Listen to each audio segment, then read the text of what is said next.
Buongiorno, bentrovate e bentrovati, mercoledì 8 gennaio, prima edizione, insieme come sempre fino alle 13:30. Tanta la cronaca in questa ora e mezza in cui staremo insieme. Avremo come collegamenti da Treviso un'ennesima rapina di banditi armati di fucile, questa volta a Piavone. Poi ci sarà il nostro Lucio Zanato con il presidente di MOM, l'azienda di trasporti, che proprio nelle scorse ore un autista MOM ha subito un'ennesima aggressione mentre stava correndo con l'autobus da parte di un ragazzo. Però la vedo già collegata la nostra Valentina Visentin da Padova, perché è morto, tornato dal viaggio di lavoro per la malaria, un uomo, un 58enne di Vigonza. Buongiorno Valentina, quali sono gli aggiornamenti?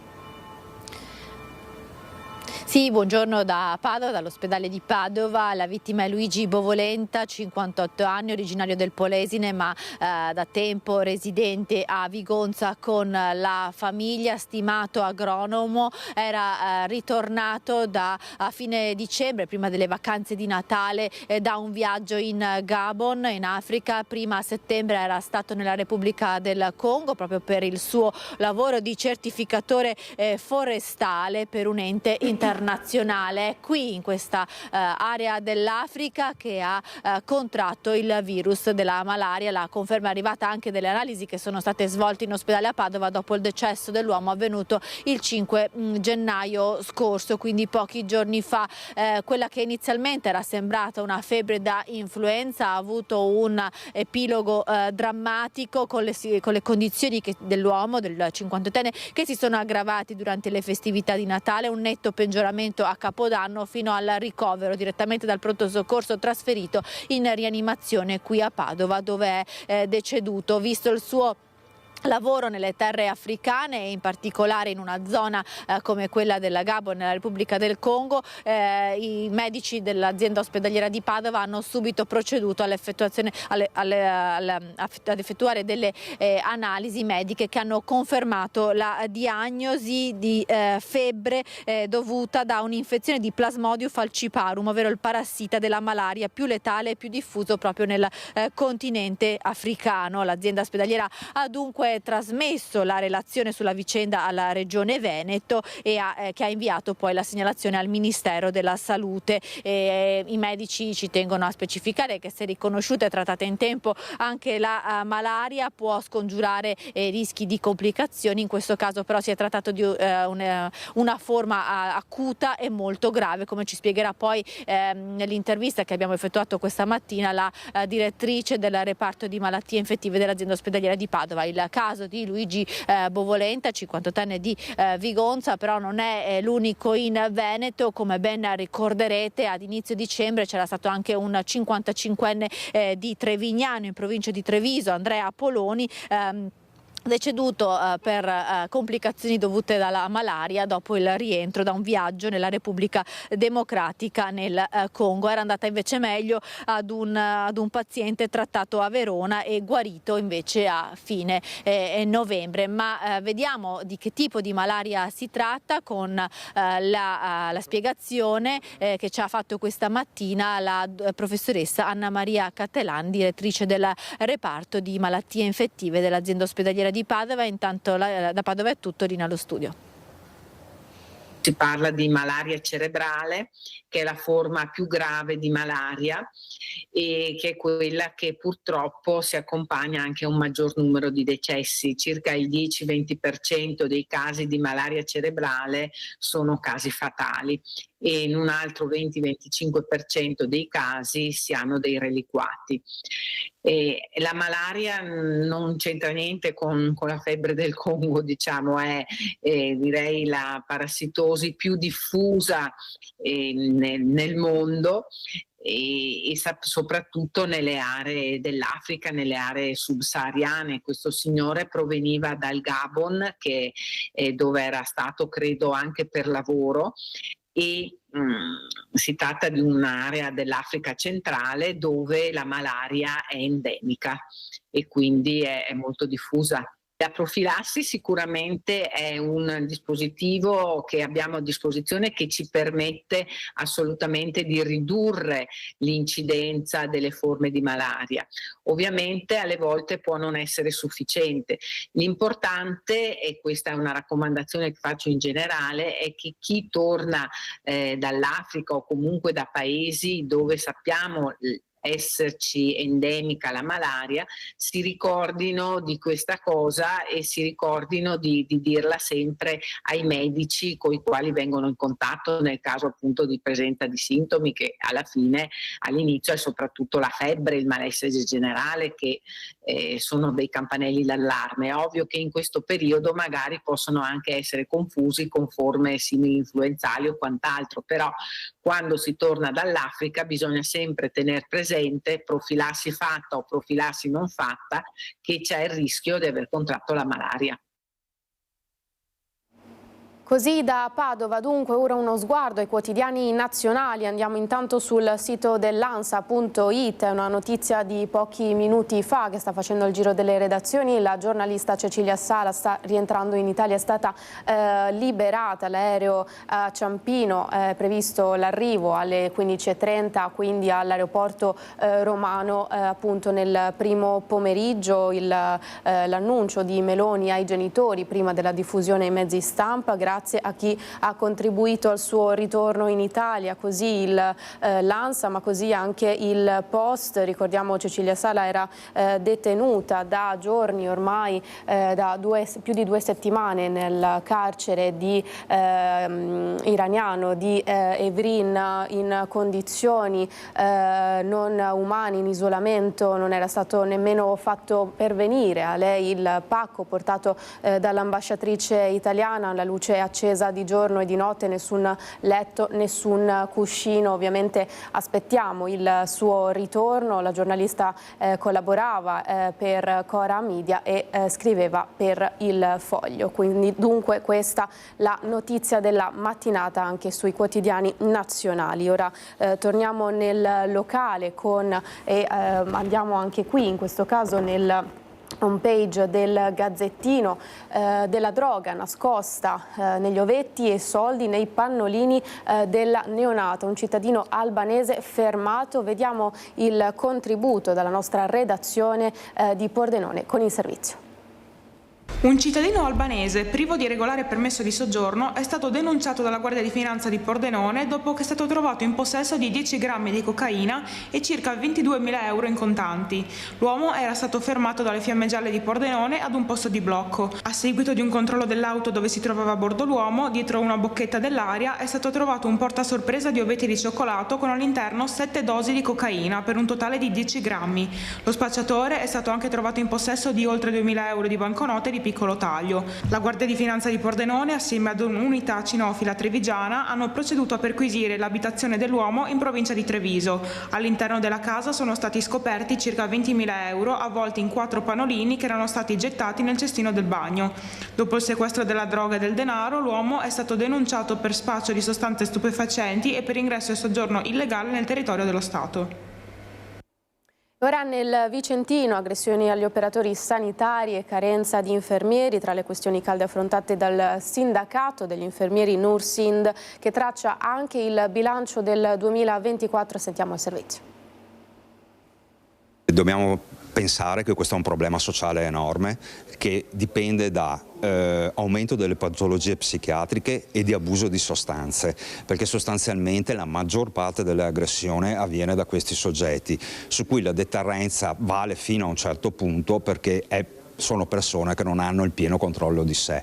Detto questo, è un elemento di difficoltà per la nostra professione. Le continue aggressioni ai sanitari rappresentano uno dei deterrenti che mette in crisi il ricambio generazionale degli infermieri. Il sindacato Nursind prevede un'ulteriore crescita del deficit nei prossimi 4 anni, che in Veneto raggiungerà almeno 3.000 unità, una carenza che in regione potrebbe portare alla chiusura di 3 ospedali SPOC con 350 posti letto per struttura.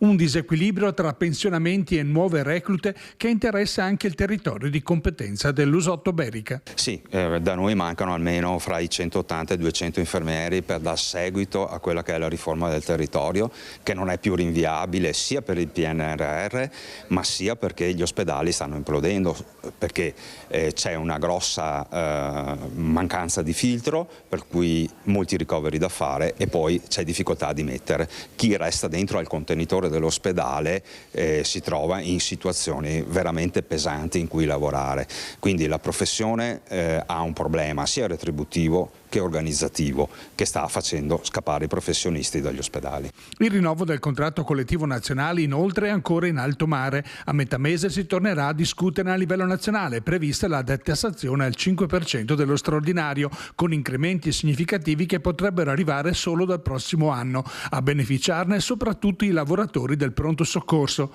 Ruolo chiave appartiene alle regioni. Il Veneto è stato tra quelle ad aver riconosciuto subito ai dipendenti quanto dovuto, ma non basta. La Regione ha già messo comunque dei finanziamenti per incrementare i fondi contrattuali e questa è una buona cosa. La cosa che manca è tutto un sistema di welfare intorno alla professione, sia per gli studenti sia per chi viene da fuori, per convincerli a restare nelle nostre zone. E sul tema della sicurezza e della tutela dei sanitari negli ospedali è intervenuto anche il nuovo presidente dell'Ordine dei Medici di Padova. Sentiamo. L'escalation di violenza nei confronti dei medici, infermieri e operatori sociosanitari è preoccupante. Dopo l'ultimo episodio avvenuto anche nel pronto soccorso della casa di cura di Abano Terme, anche l'Ordine dei Medici di Padova interviene. Purtroppo nell'ultimo periodo è peggiorata sempre di più la situazione e c'è necessità di prendere provvedimenti aggiuntivi. Già il governo ha emanato delle leggi che dovevano avere un effetto deterrente, ma a quanto pare questo effetto non è stato così efficace. Servono delle misure a tutela dei sanitari e soprattutto dei pazienti. C'è necessità di intervenire potenziando la guardia all'interno di quelli che sono i presidi di pronto soccorso, le guardie mediche, tramite l'impiego sia per me di forze di polizia, ma anche se necessario di vigilanza privata. Probabilmente bisognerà chiedere anche alle ASL di prevedere dei filtri all'ingresso nelle zone di pronto soccorso, perché è importante limitare l'accesso dei facinorosi o dei violenti nelle zone di cura, dove c'è un danno anche per gli altri pazienti.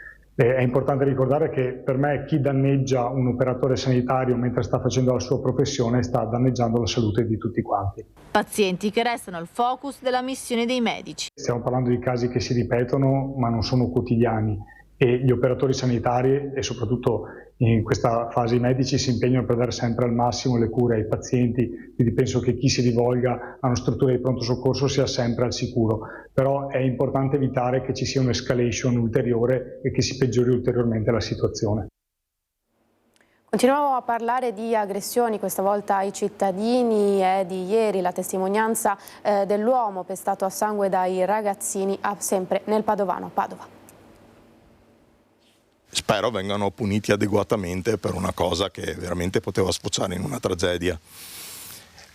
Poi per il resto cosa vi devo dire? Scenderò da casa e tornerò a casa meno tranquillo perché adesso so che la possibilità di subire questo tipo di aggressioni accade anche sotto casa propria, dove ci si sente al sicuro. L'occhio sinistro tumefatto, botte visibili al volto, alla voce pacata che nasconde la profonda sofferenza fisica e interiore Andrea Nicoletto, il 50enne residente a Camin, pestato a sangue sabato sera da due ragazzi minorenni. Li aveva visti armeggiare sulla porta d'ingresso del condominio e li aveva affrontati e convinti ad allontanarsi. Loro avevano iniziato a offenderlo e lo avevano sfidato di nuovo, alla minaccia di denunciarli, l'esplosione di una rabbia incontenibile.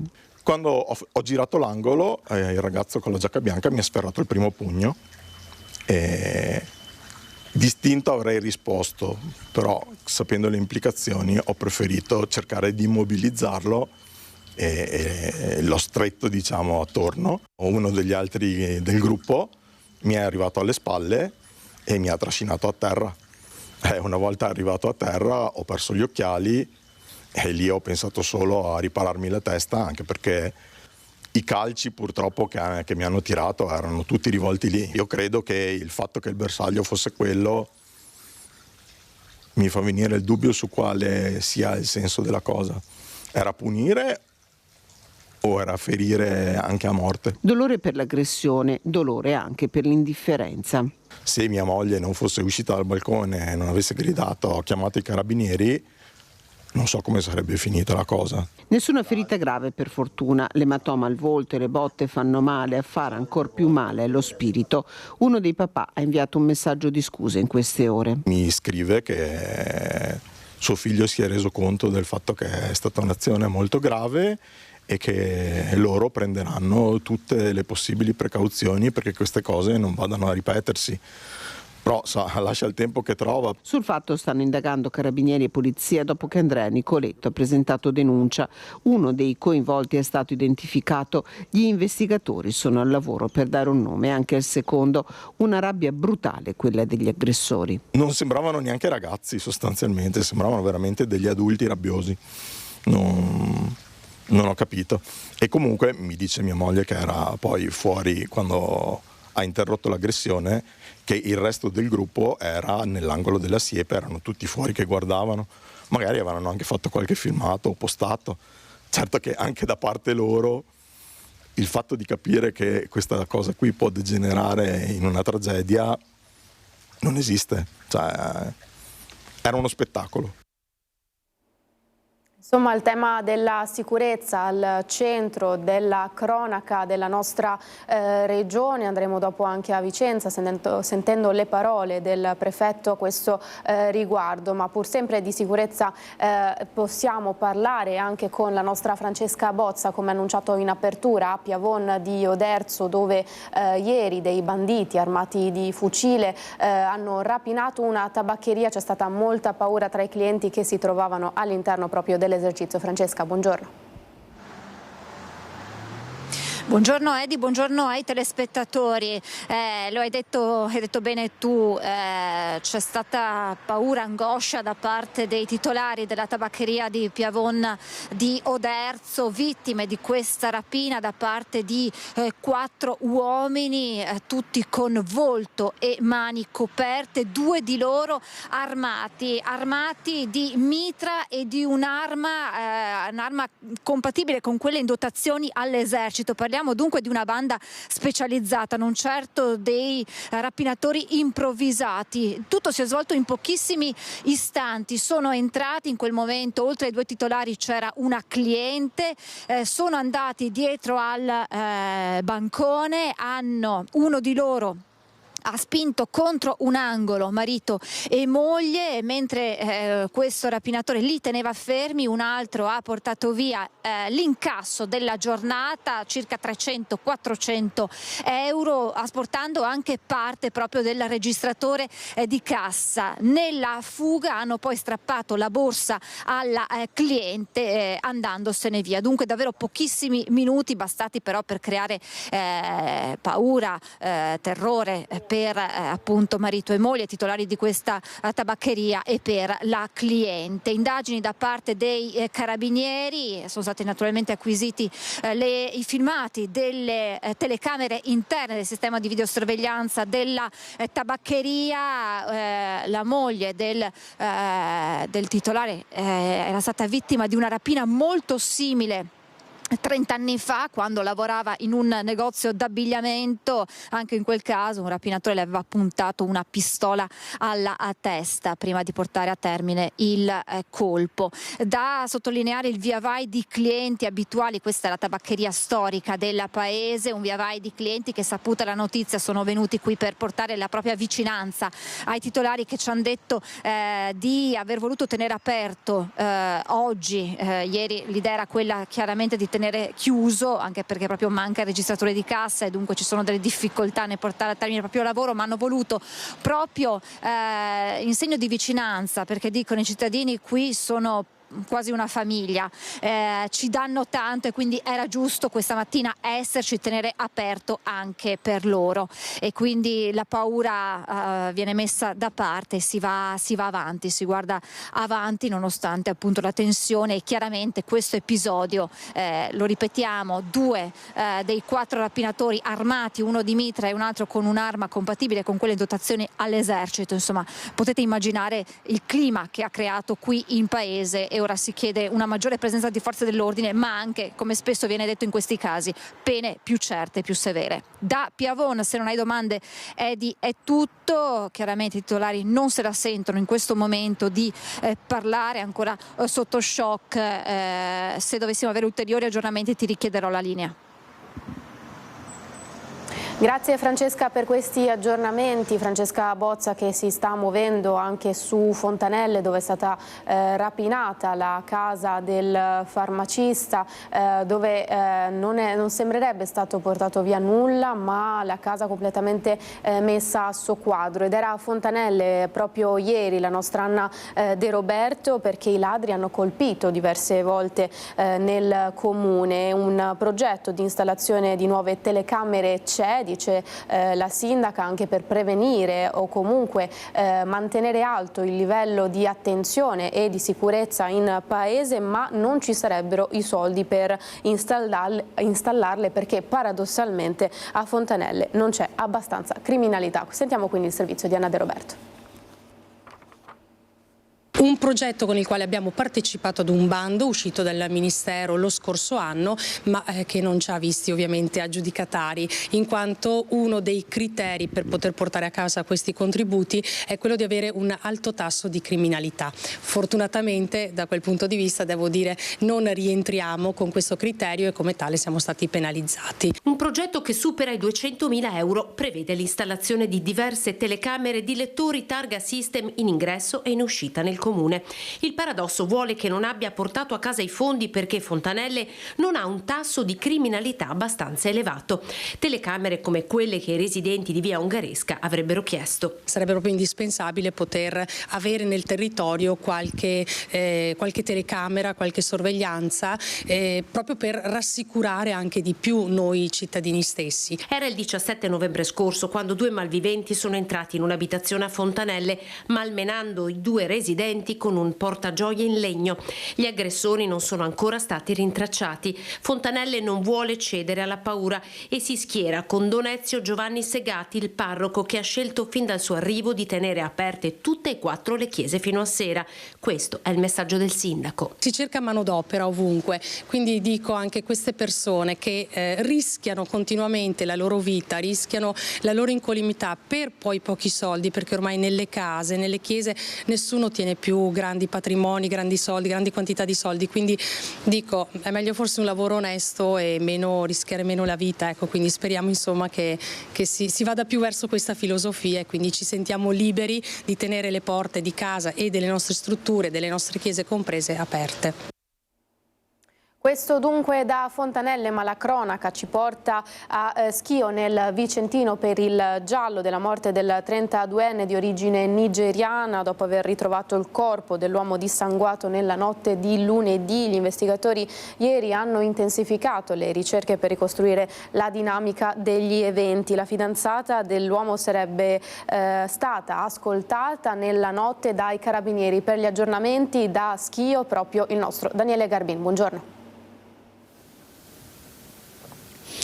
Buongiorno Edi, a te, buongiorno ai telespettatori. Confermo siamo in municipio a Schio, con me il sindaco Cristina Marigo, buongiorno. Buongiorno. Ecco, diciamo che potrebbe esserci una svolta e uso di proposito il condizionale perché proprio manca solo l'ufficialità. È stata anticipata già da qualche testata in questi minuti proprio, ma proprio la fidanzata Edi che avevi accennato, che è stata ascoltata dai carabinieri in caserma nella notte, sarebbe stata arrestata, perché manca proprio questo. Al momento del questo, della morte insomma, di questo 36enne, ricordiamo Kelly Egbon, nigeriano, era lei presente, forse l'unica presente in quel momento, e questa morte che ricordiamo è accaduta in circostanze che vanno chiarite, perché è morto dissanguato, una ferita profonda all'arteria femorale provocata anche qui, non si capisce se da un oggetto contundente affilato, un tavolino di cristallo o comunque elementi o qualcos'altro, ed è proprio questo il motivo che gli inquirenti, ricordiamo, hanno cercato di appurare nell'appartamento del nigeriano, proprio perché la ricostruzione fatta dalla fidanzata non corrisponderebbe dagli elementi che sono stati poi repertati proprio dai carabinieri. La procura non è convinta, ecco perché invece proprio questa discrepanza porta a essere comunque sospettati, no? Sulle cause. Lei, sindaco, ha avuto nel frattempo qualche ufficialità? No, qualche ufficialità al momento no, però la linea era questa di indagine, proprio perché c'erano queste discordanze. Certo che se fosse così è un grande dispiacere comunque per la persona che è morta, per Kelly, che non conoscevo personalmente ma che comunque so che faceva parte della comunità nigeriana, era ben voluto ed era una persona integrata, insomma, che capisco o che sappia io non avevo avuto notizie negative o altri ritorni. Dispiace molto, ripeto, e noi esprimiamo il nostro cordoglio per quanto è successo, anche perché sentita e vista così è totalmente inspiegabile come situazione. Speriamo che appunto gli inquirenti riescano a dare qualche elemento in più, però sembra veramente inspiegabile. Certo, ricordiamo che questa fidanzata 36enne in realtà sarebbe nuova, perché sarebbe stata vista, insomma, presentata dallo stesso morto e alla sua comunità da poco, per cui anche lei è una figura che insomma non è molto conosciuta, vero? E che oltretutto la comunità nigeriana non è tra le più presenti, anche se è molto importante, anche perché in questo posto, ricordiamo, siamo a poca distanza dal centro, proprio a pochi metri dal Duomo, è un condominio tranquillo, non ci sono mai stati verificati casi su problemi di sicurezza. No, da questo punto di vista non c'era stato segnalato niente. Io so che appunto la fidanzata, la ragazza, non era da qua, e ripeto, quello che è successo all'interno di un rapporto che evidentemente ha avuto una situazione che ha avuto un epilogo che nessuno si aspettava e che ci ha ovviamente preoccupato e allarmato. Però, ripeto, in quella zona lì capitano delle situazioni un po' particolari legate a confronti, scontri, molto raramente, ma all'interno comunque del condominio, da quello che è emerso, non c'era niente di particolare. Allora la ringrazio e le auguriamo buon lavoro. Grazie mille. Ecco. Grazie. Per il momento, appunto, ripeto, aspettiamo l'ufficialità su questo caso e gli aggiornamenti questa sera comunque nel telegiornale delle 20:30. Ok. Grazie Daniele, grazie anche alla sindaca, saremo attenti dunque sull'evoluzione anche di questo caso. Da Schio nel Vicentino a Venezia con la nostra Ilaria Marchiori, che vedo già in compagnia di Simone Venturini, assessore alla Casa e Comune di Venezia. Parliamo del tema dell'abitare, perché l'assessore rispetto al bando casa sarebbe pronto a chiedere il ricorso al Tribunale di Padova, ma ci racconta tutto nel dettaglio la nostra Ilaria Marchiori. Ilaria, buongiorno. Sì, buongiorno a te Edi, buongiorno ai nostri telespettatori. Come hai anticipato, la questione riguarda il Tribunale di Padova, che ha accolto il ricorso di alcune associazioni contro la legge regionale, il bando ERP del Comune di Venezia, motivo per cui, come anticipato, qui insieme a noi c'è l'assessore comunale alla Casa Simone Venturini, a cui adesso daremo subito la parola, proprio nella parte in cui vengono attribuiti punteggi aggiuntivi ai partecipanti con residenza in Veneto da almeno 5 anni. Proprio ieri ne ha parlato durante il punto stampa a Palazzo Balbi il governatore Zaia, ribadendo quanto era stato detto in una precedente campagna sua elettorale, prima il Veneto, dicendo che anche la regione ricorrerà, posizione condivisa anche dal Comune di Venezia. Ci spieghi tutto, assessore, benvenuto. Sì, buongiorno a voi. Sì, ricorreremo perché questa situazione che si è creata rischia di essere iniqua nei confronti dei cittadini veneziani e di ogni comune veneto. Ci sono due profili: il profilo dei requisiti di accesso, cioè i requisiti che un cittadino deve avere per poter far domanda, e su questi ci sono purtroppo dal punto di vista anche di sentenze granitiche che dicono che devono essere al massimo aperti questi requisiti il più possibile, però poi ci sono dei cosiddetti requisiti cosiddetti aggiuntivi, dei punteggi aggiuntivi, cioè i comuni e le regioni possono mettere dei punteggi aggiuntivi per far sì che chi partecipa ai bandi casa possa evidentemente poi avere dei punti in più possedendo alcuni requisiti. Tra questi noi abbiamo messo la residenza. Perché? Perché crediamo che un cittadino di un comune che fa domanda per le case del suo comune debba essere in qualche modo aiutato e privilegiato rispetto a un cittadino che fa domanda per quelle case ma che arriva da un'altra parte d'Italia o del mondo. È un ragionamento che mi sembra abbastanza banale e semplice, perché se uno per 20 anni ha fatto domanda per le case in comune e le aspetta, ha pagato le tasse nel territorio comunale, ha contribuito al restauro di quelle case, ha vissuto in questo territorio, è giusto dare prima una risposta a lui e poi si avanza a qualcun altro. Anche perché ha contribuito a rivitalizzarlo, insomma, il territorio. Sì, poi magari lo aspetta anche da parecchi anni, quell'appartamento ha fatto vari bandi precedentemente. Il Tribunale ci dice invece di no, che secondo lui non devono essere messe questi punteggi aggiuntivi sugli anni di residenza, e quindi sostanzialmente oggi, se noi prendiamo per buona questa sentenza senza ricorrere, dovremmo dar per scontato che un cittadino di Trieste o di Napoli o del Bangladesh, appena sbarcato in Italia col permesso di soggiorno, fa domanda al bando ERP, al bando per le case popolari del Comune di Venezia, e ha gli stessi diritti e punteggi di un cittadino veneziano che abita qui da 40 anni.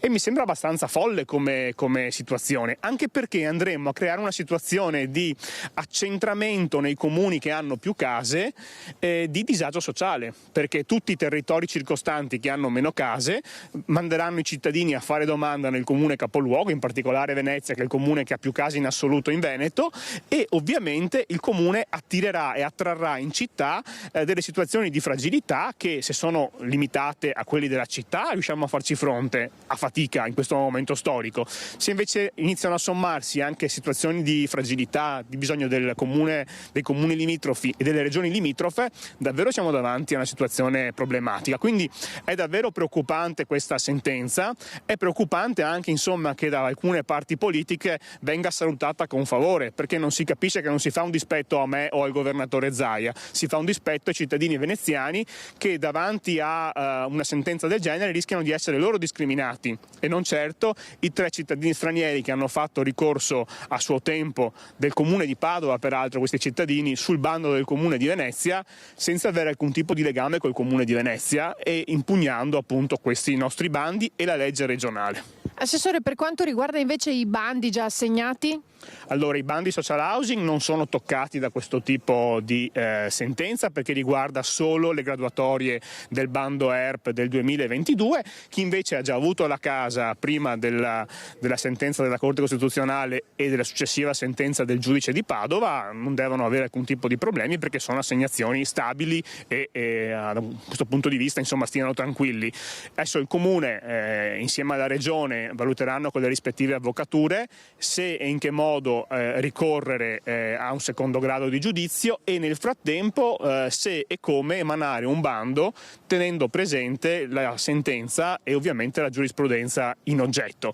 Molto sarà da capire anche se la Regione intende e come proporre una modifica alla legge regionale, un nuovo regolamento, e quindi su che basi il Comune potrà poi fare questo bando. Va anche detto che tutti i comuni del Veneto oggi sono in attesa di capire come impostare i bandi a seguito di questa sentenza, perché travolge anche quei vari punti della legge regionale che erano la base sulla base della quale i comuni facevano poi i bandi. Grazie all'assessore Venturini. Avete sentito dunque, ieri l'ha detto il governatore Zaia, la regione ricorrerà, e oggi il comune ribadisce il concetto. Ringrazio ancora l'assessore. Qui da Venezia è tutto, restituisco la linea allo studio.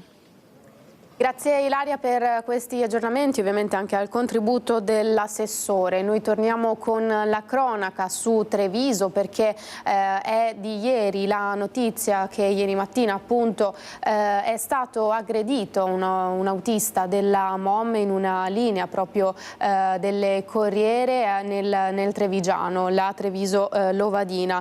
L'aggressione da parte di un 40enne italiano a il conducente mentre il bus era in corsa, 40enne che era in evidente stato di alterazione. Per noi da Treviso c'è il nostro Lucio Zanato con il presidente della MOM Giacomo Colladon. Lucio, buongiorno. Buongiorno Edi, buongiorno ai nostri telespettatori della prima edizione del telegiornale di Antenna 3. Presidente Colladoni, intanto come sta l'autista? Buongiorno a tutti, l'autista sta bene, ha avuto ovviamente ieri dei problemi, una persona un po' particolare, adesso ovviamente è a casa qualche giorno, ma insomma sta bene. Ecco, per quanto riguarda i problemi, chiamiamoli così, in realtà voglio dire una vera e propria aggressione con addirittura rapina. Questa è un'aggressione, una delle tante che abbiamo subito, però devo dire che le forze dell'ordine in questo momento stanno intervenendo in maniera puntuale, precisa, veloce e questo è sicuramente un messaggio importante che viene dato ovviamente all'utenza e anche al nostro personale. Ieri i carabinieri sono intervenuti dopo pochi minuti, hanno preso questo personaggio e l'hanno portato via, quindi questo è sicuramente un messaggio importantissimo. Ecco, volevo capire, è un dispositivo che voi avete messo in atto con le nuove tecnologie che mettete dentro agli autobus? Sono stati gli stessi, diciamo così, passeggeri che hanno chiamato i carabinieri? Come ha funzionato per cui questo dispositivo è stato così immediato? Ma innanzitutto l'autista si è comportato nel modo dovuto e questo anche frutto di una formazione che noi facciamo, abbiamo fatta quest'estate. Il comando di carabinieri è intervenuto e ha dato delle disposizioni al nostro personale su come si deve comportare e questo è un fatto importante. Poi ieri sono state chiamate le forze dell'ordine immediatamente da parte dell'utenza e sono intervenuti in maniera rapidissima. Questo ovviamente ha contribuito a far sì che la situazione non degenerasse.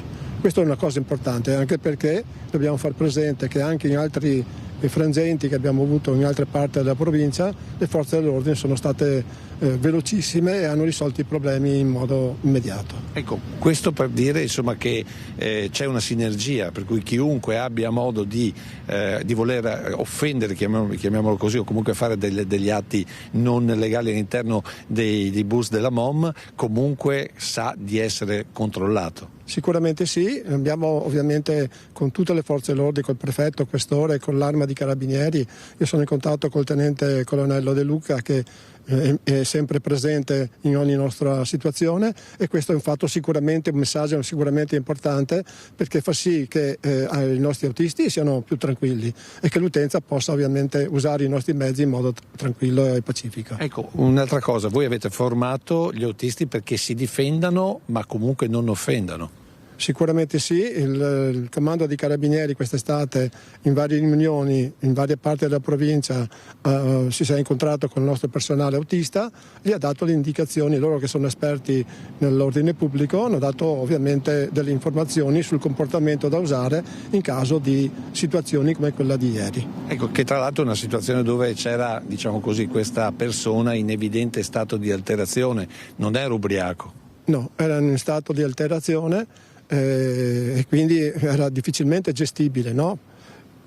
Il comportamento dell'autista è stato giusto, perfetto, ma anche l'intervento dei carabinieri di Macerata è stato immediato e questo ha risolto tutte le situazioni particolari, problematiche che potevano sorgere. Sì, anche perché poi dopo l'autista avrebbe potuto prendersela anche con gli altri passeggeri. Sì, perché c'erano altri passeggeri che erano all'interno dell'autobus e questo era sicuramente uno dei altri problemi. Quindi il messaggio ai passeggeri, a chi prende l'autobus del Corriere della MOM, qual è?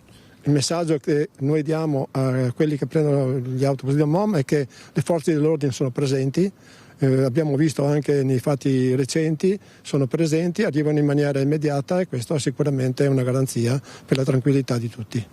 Grazie, a te la linea. Grazie Lucio, ovviamente anche al presidente MOM per questi aggiornamenti. Ricordiamo che l'uomo è stato denunciato. Ora invece ci spostiamo a Bassano, anzi a Pieve del Grappa con la nostra Vanessa Banzato per parlare di scuola, l'Istituto Maffioli. I genitori fanno partire infatti una raccolta firme per salvare la scuola, ma ci racconta tutto la nostra Vanessa che vedo collegata proprio con alcuni genitori dalla scuola. Buongiorno Vanessa.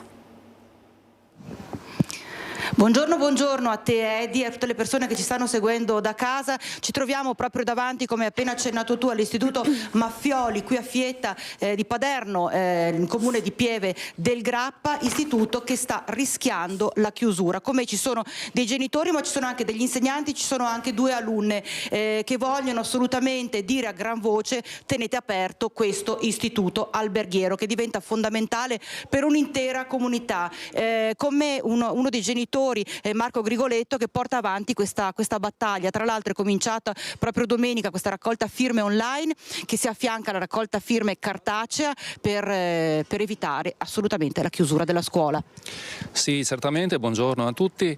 Allora, abbiamo voluto sentire la risposta del territorio e la risposta del territorio è stata altamente positiva, perché sì, è vero, la risposta della petizione online è comoda e facile, abbiamo raggiunto 1900 firme nel giro di poco più di 48 ore, ma siamo andati a bussare alle porte, a suonare i campanelli di esercizi commerciali, bar, ristoranti, pizzerie, hotel, e tutti ci hanno risposto: no, la scuola deve rimanere aperta nella sede di Pieve del Grappa, dovete continuare questa battaglia anche per noi, perché il territorio lo chiede, il territorio chiede questo.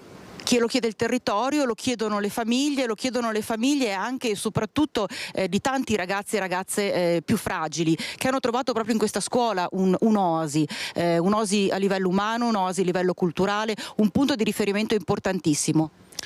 Certo, la sede piccola ospita 129 studenti, dei quali 17 con disabilità.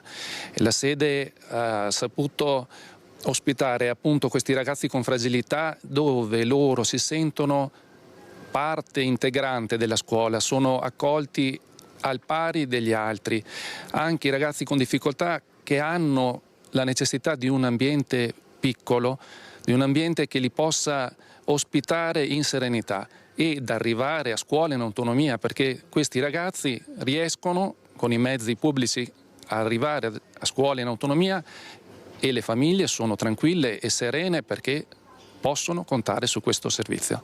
Un appello che viene lanciato alla comunità, ma viene lanciato soprattutto alla politica. Sì, la politica è stata informata tramite PEC, tutti i sindaci della Pedemontana, da Colceresa fino a Valdobbiadene, sono stati informati.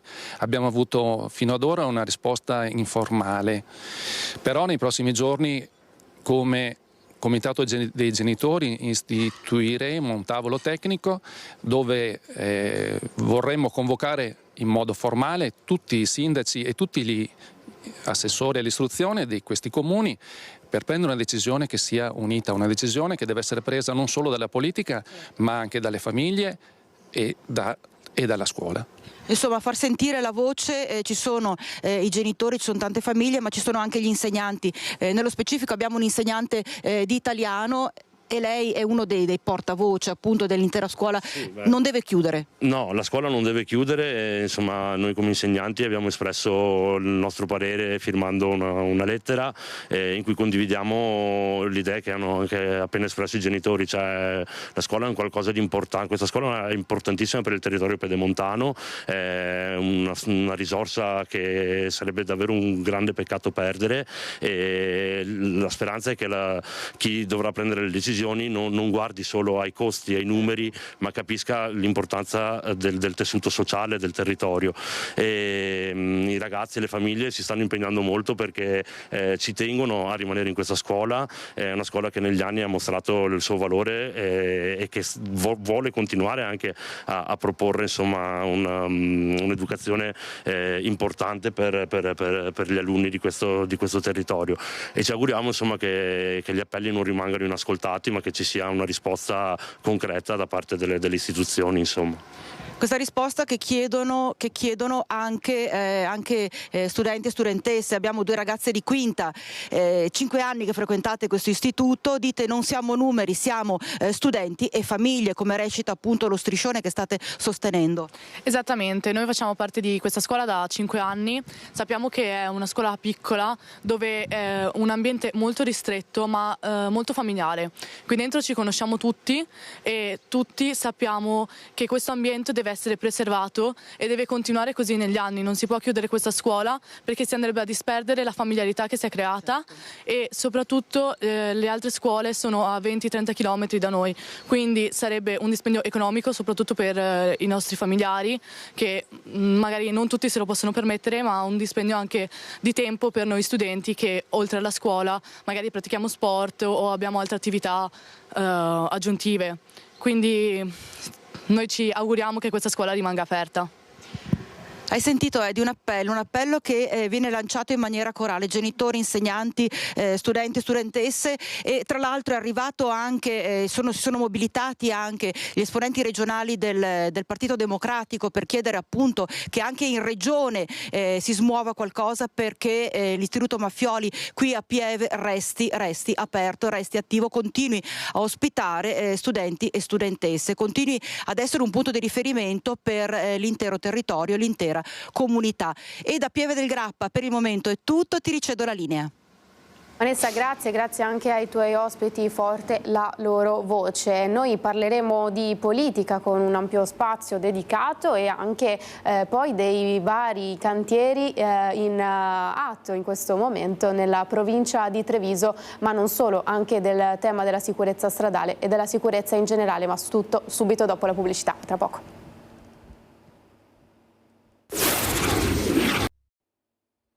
Eccoci tornati in diretta, prima edizione dei nostri telegiornali, insieme ancora fino alle 13:30. Mi ha raggiunto in studio, saluto il Presidente della Provincia di Treviso Stefano Marcon, buongiorno. Buongiorno e grazie dell'invito. Grazie per essere in nostra compagnia. Ne approfitto della sua presenza subito per aprire una pagina politica, insomma in queste ore di dibattito infiammato tra gli alleati, Lega e Fratelli d'Italia, su chi sarà il prossimo Presidente della Regione. Ieri il commento di Zaia, se è d'accordo le faccio vedere cosa ha detto proprio il Presidente Zaia ieri nel servizio di Lina Paronetto, e chiedo alla regia di mandare in onda il servizio Lega Terzo Polo.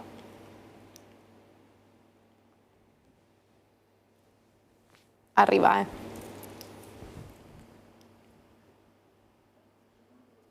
Certo. Poi commentiamo anche... Ci deve essere sempre, come si può dire, una forma di consenso popolare preventivo. Cioè se venisse qua qualcuno a imporci un candidato che magari non è neanche, come si può dire, particolarmente gradito, è inevitabile che i veneti dicano cosa sta succedendo. Le aspettative di leadership in Veneto, prima di Forza Italia, ora di Fratelli d'Italia, sono legittime, ma quella di Presidente di Regione è una carica elettiva ed è bene ricordarlo. Suona come un avviso agli alleati la replica di Luca Zaia al ministro Luca Ciriani, che senza giri di parole ha sostenuto che spetta al partito di Giorgia Meloni il candidato governatore in Veneto, bocciando terzo mandato e rinvio delle elezioni alla primavera del 2026. È ovvio che il candidato dovrà uscire da una decisione, dal tavolo della politica, quello che sarà, però un minimo di precondivisione con il popolo veneto ci vuole, perché i veneti non sono mai stati abituati a farsi calare dall'alto i candidati, e quindi penso che questo sia fondamentale, avere quantomeno un minimo di rispetto anche nei confronti della popolazione, che è doveroso come rispetto. Medesimo concetto, ma espresso con toni molto più spicci dal capogruppo di Lega e Lista Zaia in Regione, Alberto Villanova. C'è ancora a Roma chi crede di fare del Veneto terra di conquista.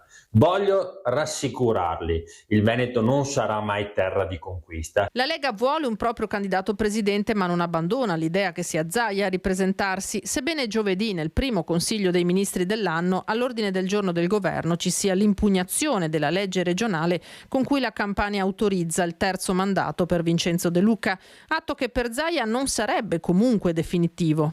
Penso che non sia una pietra tombale, perché se il governo impugna, ed è legittimamente da comprendere se impugna, noi dovremo capire la Corte Costituzionale cosa dice. Magari la Corte Costituzionale apre un vaso di Pandora sul tema del blocco dei mandati, sulla costituzionalità o meno.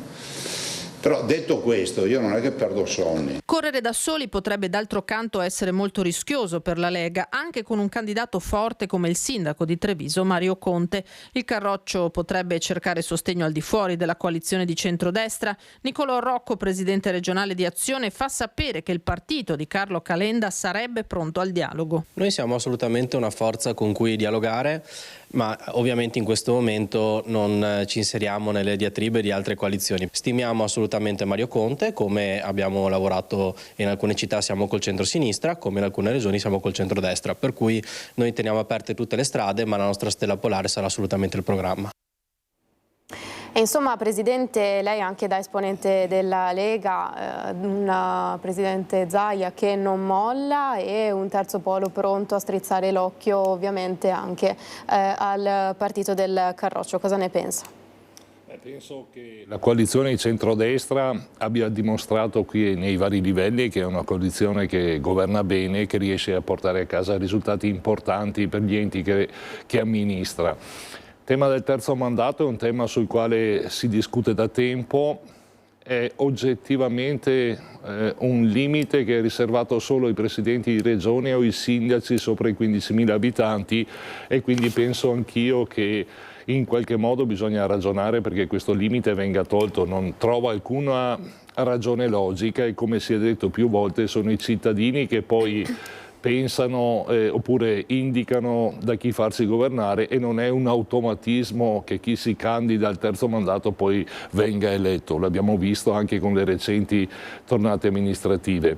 Il Presidente Zaia come sempre si esprime in modo chiaro e diretto e ha detto bene che le imposizioni calate dall'alto possono essere mal digerite ed abbiamo avuto anche qualche esempio a livello amministrativo nell'ultima tornata, perché se è vero che la coalizione di centrodestra debba in qualche modo lavorare assieme, è altrettanto vero che non è un automatismo che il candidato indicato da una forza politica piuttosto che l'altra sia il candidato migliore, no? Perché bisogna coniugare un po' i sentiment che ci sono da parte degli elettori, la coerenza con il programma con il quale ci si presenta ed essere in qualche modo credibili.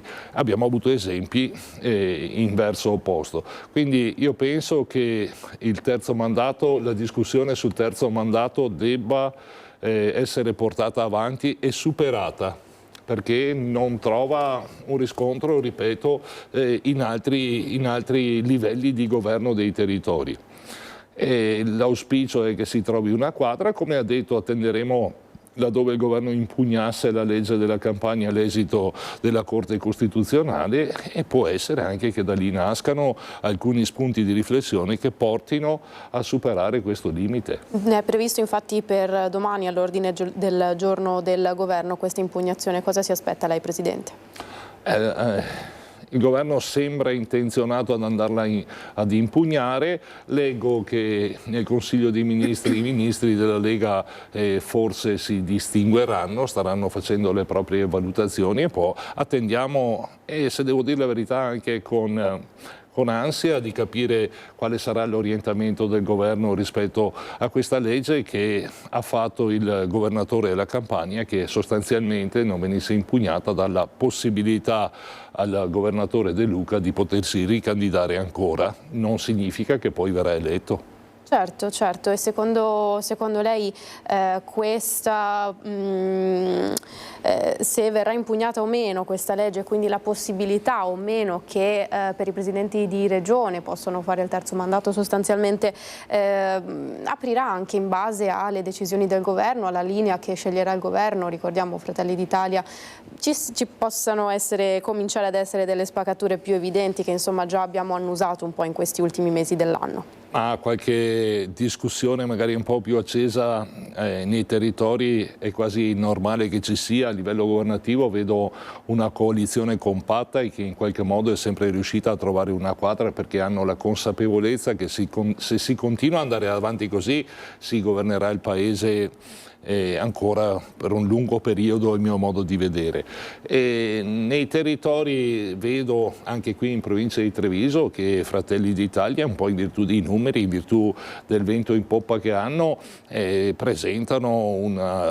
presentano con delle loro proposte, ho detto sia della Regione che del Comune di Treviso, il Comune di Castelfranco Veneto. Mi aspetto domani l'altro anche quando si parlerà di province nell'auspicio che tornino ad essere elette direttamente direttamente ai cittadini che avanzino delle proposte anche rispetto a questo tipo di ente. Ribadisco che bisognerà in qualche modo contemperare sempre all'interno della coalizione quale sia il candidato migliore, cioè quello che è in grado di intercettare il gradimento della maggioranza degli elettori, e questo normalmente lo si fa in virtù della capacità amministrativa che si riesce a porre sul piatto, no? Nel momento in cui ci si candida, quanta credibilità accompagna questa capacità amministrativa, e talvolta magari il bagaglio dell'esperienza e i risultati concreti che si portano a casa sono un buon biglietto da visita.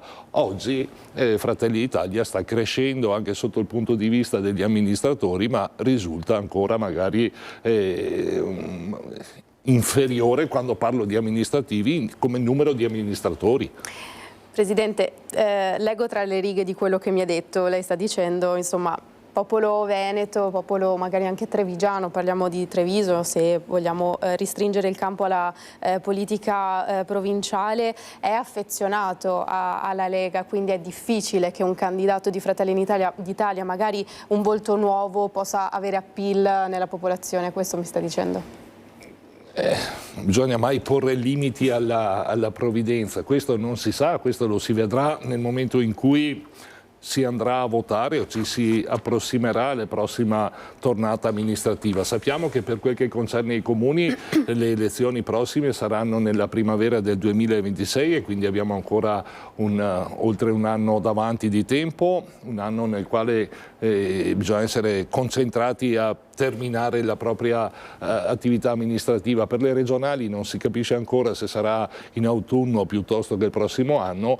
Dico che sarà un periodo in cui bisogna continuare a lavorare assieme e farlo bene tra alleati, c'è oltre Fratelli d'Italia, io ricordo anche sempre Forza Italia, ed qualche compagine civica anche oggi accompagna le amministrazioni. Ricordo che alle ultime amministrative, laddove si è andati assieme, abbiamo vinto dappertutto, e dove si è andati divisi c'è stato qualche comune che magari è andato a Fratelli d'Italia, ma non c'è stato un grande exploit, e vediamo che in provincia di Treviso, e lo dicono i risultati delle elezioni provinciali, dove ricordo abbiamo corso a liste singole con un po' di polemica anche in quel momento lì, però l'effettivo, l'aspettativa era quella di capire bene qual era l'orientamento degli amministratori, e la maggioranza degli amministratori ha prevalso in virtù della Lega Nord. È proprio in virtù delle elezioni che ormai sono imminenti, perché si comincia già a parlare di strategie, di presentazione di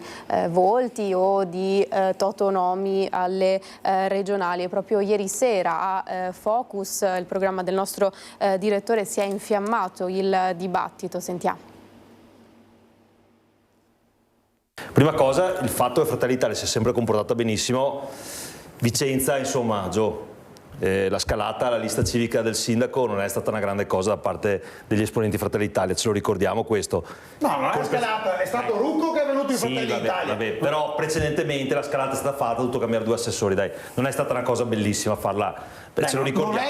Ricordiamoci chi ha portato a casa la Lega. Guarda che come memoria storica politica potrei fregarti. Scusa, è avvenuto, ce lo ricordiamo, ha dovuto cambiare la giunta per tutta una serie di motivi. Bassano abbiamo corso separati, non mi è sembrato uno scandalo. Cioè, mi sembra che avete più paura voi che noi corriamo da soli, perché se noi che siamo così scarsi, se i cittadini veneti vogliono Fratelli d'Italia, faremo delle primarie alle urne, e se vincete siete più bravi, mi sa che magari, sai, un po' di pauretta l'avete, ma se non avevate Vannacci alle europee, stasi di casa tutti. Allora, se non avevate Vannacci alle europee, stavate a casa tutti. Posso dirti uno che se non c'era Vannacci magari ero in Europa, forse. Ma non scattava nessuno, non scattava neanche Borchia. Non sta a fare questi discorsi. Mezzo milione di voti. Se non avevate la Meloni non esistevate neanche. Ma la Meloni sei il capo del partito. Esatto, non si candiderà in regione. Dovete baciare l'anello a Salvini che ha candidato Vannacci. Io lo trovo una discussione stucchevole, non dovrebbe neanche esserci il limite dei mandati. Bisognerebbe togliere anche, che il Consiglio regionale avesse anche la forza di togliere il limite per gli assessori. Non ha nessun senso. Un'azienda, un imprenditore privato, un'azienda, al momento in cui ho un dirigente piuttosto... Mi sa che l'hanno messo loro anche quello. L'avete messo voi aspetta, anche quello, ma posso esprimere un concetto indipendentemente da chi l'ha messo? Io non sto facendo il tifoso, io sto facendo una riflessione dicendo il Consiglio regionale lo ha votato, il Consiglio regionale dovrebbe... E che cosa c'entra? Io sto facendo una riflessione non vuol dire essere tifosi, essere della Lega, vuol dire fare dei ragionamenti maturi. Io voglio che mi venga data la parola quando lui va al bagno, ma se no io continuo a parlare di sopra e non lo lascio parlare. Perché se no ricordo, vede direttore, immunità parlamentare, direttore, lasciamolo parlare, si fa male da solo. Formaggio, parla. No, adesso parla, per fortuna ci sei tu a rappresentare Fratelli d'Italia. Parla che a noi va benissimo. Per fortuna ci sei tu. Il prossimo governatore del Veneto lo decideranno i veneti. Sarà di Fratelli d'Italia. Ma lo decideranno i veneti. La grande holding dei servizi invece di farci derubare da Era e da Adu. Lo decideranno i veneti. Dobbiamo anche dirgli i problemi. Dobbiamo anche dire i problemi che ci sono in Veneto. E poi direttore, queste sfide fanno bene. Ricordo che l'altra volta Tosi è andato fuori dalla Lega sotto il periodo delle regionali, ha fatto le sue liste ed è andato avanti. Questo è il sale della democrazia. Vieni a preferenze alle regionali e vediamo chi si salva. Sei sempre stato nominato e te devono andare a Roma. Bambino mio, guarda che io vieni a preferenze. Prossimo giro. Tiro il carretto della Lega in provincia di Treviso da 25 anni con segreteria a tutti i livelli. Vieni in Regione Veneto a preferenze. Gestisce e costruisce a preferenze. Devono scrivere qui. Hai il cognome corto anche. Dai, sì. Vieni. E quindi? Candida alle prossime regionali con il presidente leghista e vediamo chi prende più preferenze. Insomma, dibattito acceso, Presidente, insomma, coalizione compatta, ma... Un po' di pungolo male non fa, tanto per sdrammatizzare un po'. Cosa dire? Ci sono dei temi, mi riferisco anche a quello che diceva il vice sindaco Manera, la storia insegna che qualche incidente di percorso magari capita lungo l'amministrare, no? E a Vicenza quello che ha ricostruito l'assessore Manera, il vice sindaco, è corretto, quindi qualche campagna acquisti è stata fatta, però credo che questo tipo di discussione non faccia bene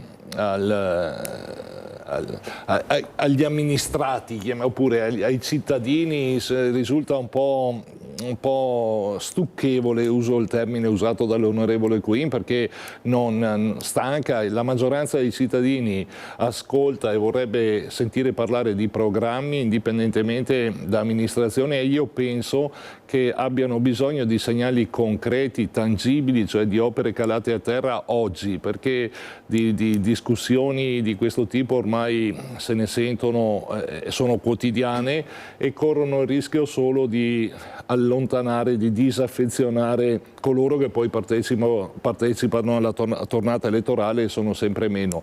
Bisogna cercare da amministratori, poi il segretario Quinn parlava da politico, da segretario politico, mentre non so se il consigliere regionale Formaggio parlasse da rappresentante politico, no? E bisogna distinguere bene quali sono i ruoli. Chi fa politica, chi fa l'amministratore certo, seguendo alcuni indirizzi politici del partito che rappresenta. Nel caso nostro, quando si parla magari di immigrazione piuttosto che di sicurezza, sono temi sui quali magari bisogna anche discutere, perché sono attuali, sono sempre attuali.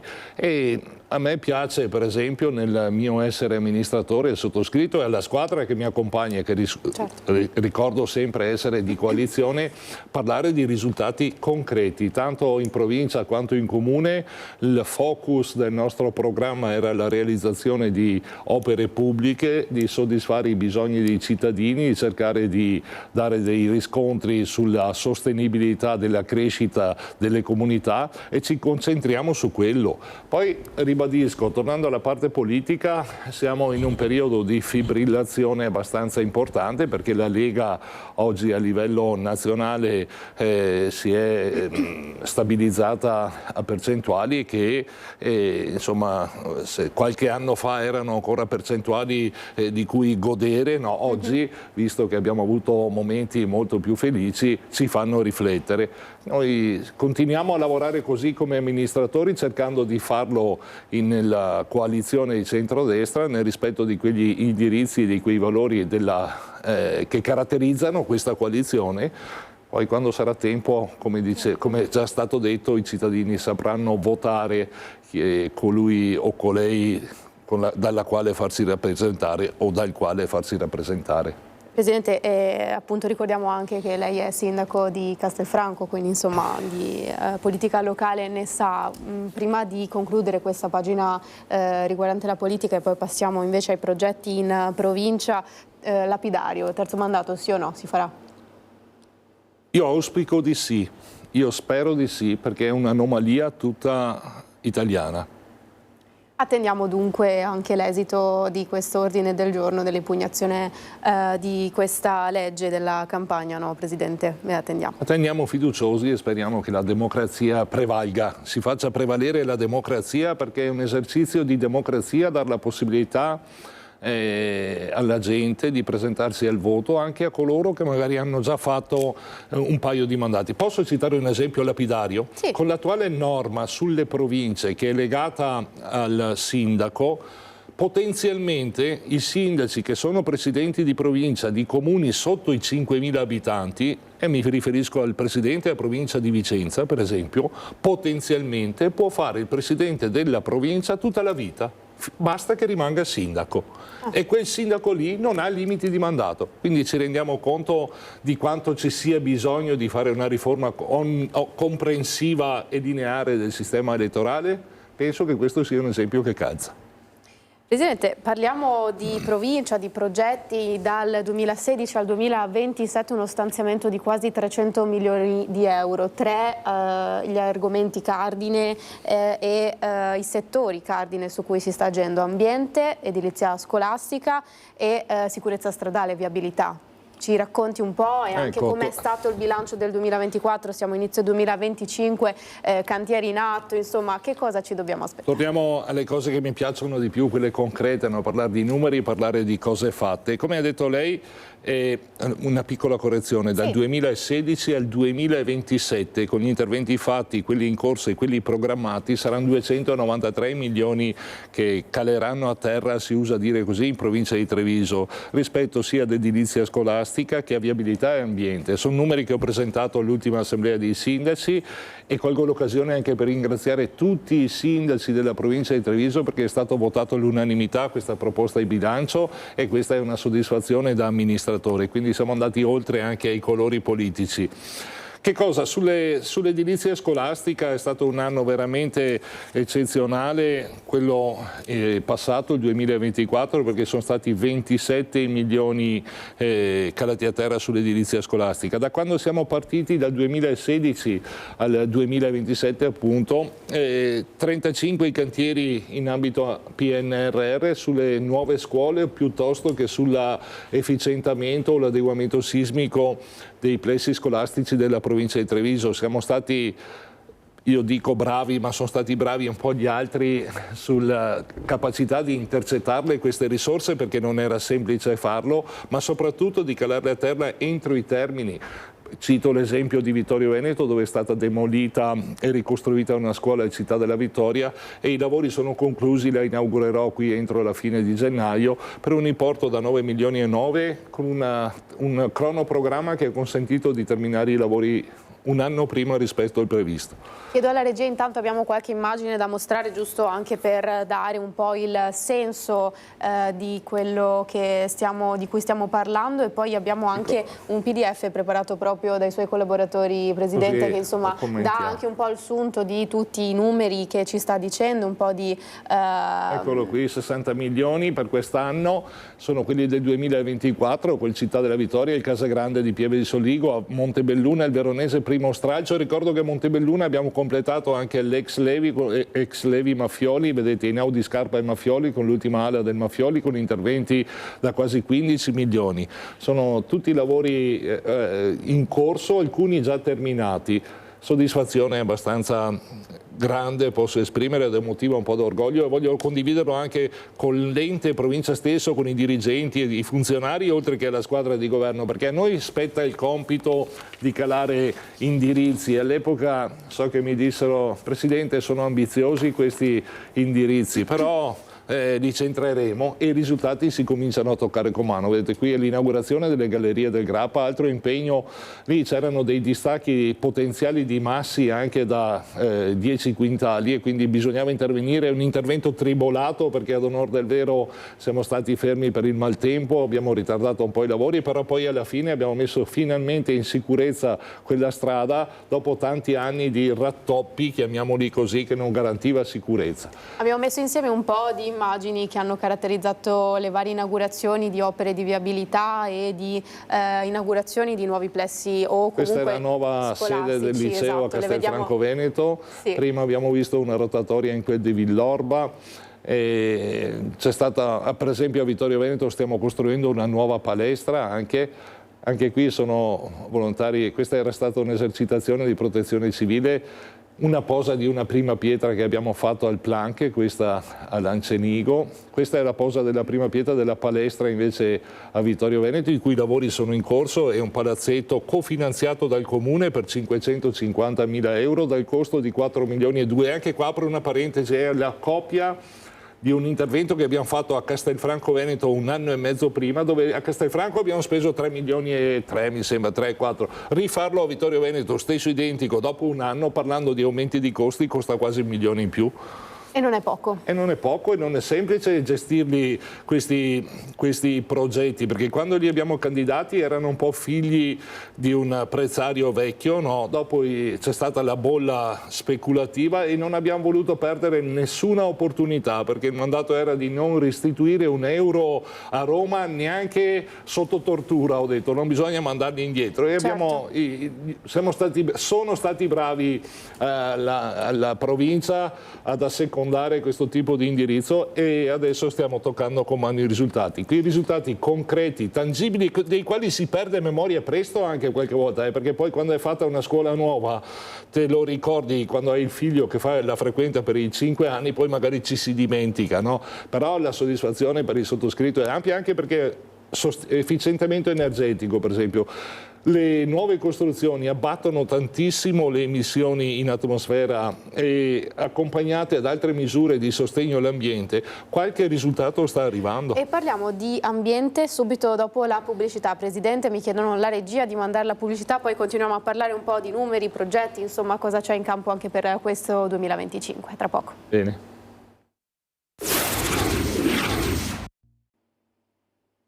Tornati in diretta, prima edizione, ancora per pochi minuti insieme con il Presidente della Provincia di Treviso, Stefano Marcon. Grazie ancora per essere in nostra compagnia. Stavamo un po' facendo il bilancio dei vari lavori, cantieri, viabilità, ambiente, edilizia scolastica messi in atto dalla provincia, degli stanziamenti, tantissimi milioni di euro stanziati dal 2016 con progetti che andranno fino al 2027, siamo intorno ai 300 milioni. Abbiamo parlato dell'edilizia scolastica, parliamo di sicurezza stradale, viabilità, vediamo anche una diapositiva, insomma un importo totale di quasi 40 milioni di euro messi in atto, che non vediamo adesso, c'è il titolo, ma comunque sono 36 milioni abbondanti. Esatto. È frutto soprattutto anche della collaborazione con i comuni. Noi abbiamo fatto un paio di bandi viabilità, li chiamiamo così, dove cofinanziamo interventi magari anche non proprio così costosi, una rotatoria da 500.000, da 1 milione, un pezzo di pista ciclabile,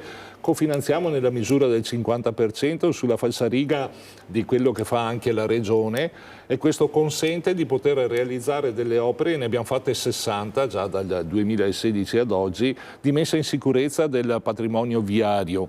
Lo si fa perché in carenza di risorse tanto la provincia quanto la Regione quanto il Comune, mettendo assieme le forze ed avendo l'indicazione che arriva dal basso, cioè dal Comune che sente e che vive quella problematicità, crediamo sia la strada migliore per spendere bene i soldi, perché così vai a risolvere un problema che magari si trascina da tempo, ma lo metti in sicurezza. Sulla sicurezza stradale apro una porta anche perché vi sono degli interventi su dei punti magari più pericolosi rispetto ad altri, però il pericolo nasce sempre dal non rispetto delle regole, perché se tu fai un tratto di strada dove c'è un limite di 50 all'ora e corri a 70 ed è una strada dritta che ti invita a correre, sai che stai sbagliando tu che corri a 70. Certo, l'amministratore in qualche modo deve provare ad intervenire e calmierare quei potenziali pericoli, e lo stiamo facendo con questa serie di interventi che poi si sommano alle manutenzioni ordinarie per oltre 7 milioni e mezzo, alle barriere stradali con interventi straordinari di caduta massi e insomma 36 milioni di interventi di manutenzione ordinaria, straordinaria, gestita assieme ai comuni. Ricordo essere 94 quelli della provincia di Treviso e quasi tutti hanno avanzato un progetto. Spero di riuscire a trovare delle risorse, anche se l'orizzonte con la nuova legge di bilancio non lascia spazi di ottimismo, ma spero che in qualche modo si riescano a recuperare delle risorse per continuare questo modus operandi che dà delle risposte concrete, rotatorie, piste ciclabili, marciapiedi. Poi parlo di ambiente anche un po', no? Perché anche qui sempre lavorando di concerto con i comuni per la stragrande maggioranza degli interventi abbiamo prodotto dei bandi che consentono la riqualificazione di aree verdi, consentono contributi per impianti fotovoltaici alle imprese. Anche ne abbiamo fatto uno quest'anno per la sostituzione di tetti in amianto da 700.000 euro. Non è una grande somma perché ne avevamo fatto uno da 800.000 per la sostituzione di caldaie ad olio pesante per passare a gas metano per le aziende, ed è stato fulminato nel giro di mezz'ora. Quel contributo lì è stato assorbito tutto, però ti indica che è una strada sulla quale vai a investire e lo stai facendo bene se il riscontro è così importante. Quindi sempre una somma di piccoli passi anche rispetto all'ambiente importante. Un'altra chicca, chiamiamola così, della provincia di Treviso è la stazione unica appaltante, si chiama così per i comuni, no? Dove si cerca di mettere a disposizione delle professionalità per fare gare per opere pubbliche che poi non incorrano magari in ricorsi piuttosto che un'errata procedura, e i numeri anche qui ci dicono che è andata bene. Abbiamo fatto gare per centinaia di milioni di euro, 142 mi sembra nel 2024, senza un ricorso. E questo è positivo perché già di per sé i processi amministrativi sono lunghi, la burocrazia insomma tende ad essere pesante. In questo modo riusciamo a dare risposte anche ai comuni, che poi sono risposte che i comuni danno ai cittadini in tempi abbastanza celeri, e con una provincia che oggi, anzi nel 2024, ha celebrato negativamente la nefausta legge che le ha ridotte così. Io dico sempre, e mi capita di farlo anche a livello nazionale, che se le province potessero occuparsi di competenze come una volta, mi riferisco allo sport, al sociale, alla cultura, a quelle funzioni io credo che potremmo essere performanti e riuscire a dare risposte ai bisogni dei cittadini. Senta, viabilità, ambiente, edilizia scolastica, nel 2025 si prevede un stanziamento quasi di 30 milioni, quali sono i progetti e qual è il progetto a cui lei tiene particolarmente e che si augura venga concluso entro quest'anno? Ma guardi, sto lavorando sul sede dell'artistico, e poi so che magari qualcuno dice no, ma l'artistico perché no altro. La sede dell'artistico ha intercettato dei contributi per la progettazione ed entro fine di gennaio dovremo avere il progetto fatto, e quindi quello è un iter che spero di riuscire a concludere nel corso del 2025. Mancano alcune risorse, ma abbiamo anche alcune idee che forse si concretizzano. Un altro che ha una priorità è il nuovo liceo Scarpa di Oderzo, che ricordo essere stato chiuso 1 anno e mezzo fa circa per inagibilità della sede. Certo. Era comunale e il sindaco all'epoca giustamente, secondo me, ha proceduto a mettere in sicurezza gli studenti. Anche questo è uno degli interventi che in qualche modo deve trovare soluzione, però si somma a tutti gli altri che abbiamo in programmazione, il CA del Galletto a Treviso, Città della Vittoria l'ho citato, il Veronese, ne abbiamo diversi interventi. Sulle scuole credo che alla fine di questo mio mandato si sarà dato un importante impulso in positivo rispetto alla sicurezza, alla sostenibilità ambientale e al comfort anche agli studenti. Presidente, grazie intanto per essere stato in nostra compagnia. Ricordiamo sempre anche grazie a questi stanziamenti, anche grazie ai fondi PNRR che la provincia è riuscita a intercettare, insomma sta utilizzando. Sì, li stiamo, come ho detto prima, non si restituisce un euro neanche sotto tortura, e così abbiamo fatto, li abbiamo intercettati. Credo siamo la seconda provincia in Italia, forse la prima anche con gli ultimi, eravamo lì con Lucca nel giocarsi questa competizione.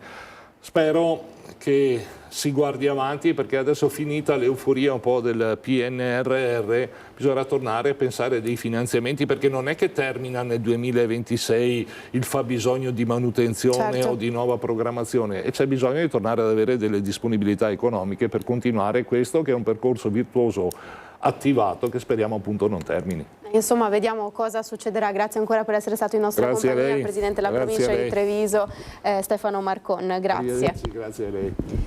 E adesso chiedo alla regia, abbiamo parlato molto di sicurezza durante questa nostra prima edizione, sicurezza sia dal punto di vista delle aggressioni, sicurezza dal punto di vista della necessità di avere del personale, delle forze dell'ordine sempre più a disposizione di cittadini, in modo che anche questi si sentano più tutelati. A questo riguardo è intervenuto, commentando anche la situazione che sta vivendo Vicenza, proprio il sindaco Possamai. Sentiamo. Allarme sicurezza in Veneto, in particolare fari puntati sulle risse tra minorenni, serve un giro di vite sulle baby gang. Penso ai fatti gravi capitati a Treviso e a Venezia nelle ultime settimane, ma che sono capitate anche nelle altre città venete negli ultimi mesi, che coinvolgono minorenni che si rendono responsabili di reati molto gravi. Il sindaco di Vicenza punta sulla prevenzione e chiede un piano nazionale che possa dare una risposta forte e organizzata alla violenza giovanile sempre più diffusa. È necessario agire sicuramente nella direzione della prevenzione, serve un grande piano nazionale sul fronte educativo, sul fronte sociale, ma serve anche avere una presenza forte da parte delle forze dell'ordine che possano aiutare gli enti locali, i comuni, gli amministratori a fronteggiare una situazione di reale difficoltà. Serve una presenza potenziata delle forze dell'ordine. Giacomo Possamai lancia un appello al ministro dell'Interno Matteo Piantedosi perché venga rafforzata la questura di Vicenza. La speranza è che questo appello venga accolto e che possano arrivare già nel 2025 nuovi agenti nelle questure del nostro territorio. Questo dunque il sindaco di Vicenza Possamai, e l'ordine pubblico è uno dei grandi temi che verranno affrontati anche in questo 2025. Il nuovo prefetto di Vicenza, Filippo Romano, su questo ha le idee chiare. Sentiamo quali. Ordine pubblico è il primo grande tema di questo 2025, una sfida anche per il nuovo prefetto di Vicenza. Io credo che l'ordine pubblico vada gestito sicuramente quantomeno con due diversi canali, attraverso due diversi canali. Uno è quello dell'uso delle forze di polizia, adesso lo stadio, il tifoso, la tifoseria avversaria che va accompagnata, seguita, eccetera. Ma poi c'è il canale preventivo, che è quello del dialogo. Non la repressione, ma innanzitutto il dialogo. Parole di Filippo Romano, che punta a gestire l'ordine pubblico con la prevenzione. L'ordine pubblico non è un tema che dobbiamo ridurre alla repressione dei movimenti oppure alle botte allo stadio, ai manganelli, non è quello il tema. Il tema è molto più ampio. Ordine pubblico significa poter uscire sereni la sera, poter ragionevolmente pensare che a casa proprio i propri beni stiano al sicuro, per una donna poter camminare da sola senza timore di sorta, e naturalmente anche per una società in generale poter pensare che in questa società si possano esprimere liberamente le proprie idee nei modi dovuti, che si possa manifestare il proprio pensiero, che si possa essere ascoltati. Ecco, tutto questo è ordine pubblico, un concetto molto molto ampio che si cura già dal rapporto con i sindaci e col rapporto con le scuole. In chiusura cambiamo decisamente argomento, perché la Befana è arrivata anche al banco solidale dei veneti schiacciati dalla crisi grazie al nucleo paracadutisti Bellona di Montebelluna, regali veri per insegnare ai bambini ancora a giocare ed emozionarsi, un messaggio anche per gli adulti. Vediamo. Buongiorno! Guardate, con la piantina, perché lei si era persa, perciò aveva la piantina di Treviso, però non riusciva a trovare la provincia perché era chiuso, e ha chiesto l'aiuto ai paracadutisti. Allora sentite la letterina che scrive la Befana: per i bambini del Banco Solidale della sede della provincia di Treviso. Potrebbe sembrare l'inizio di una favola. La Befana, accompagnata dai paracadutisti, che atterra a Treviso, cerca un posto dove lasciare i suoi doni e trova il banco alimentare di Sant'Artemio. Invece è la realtà.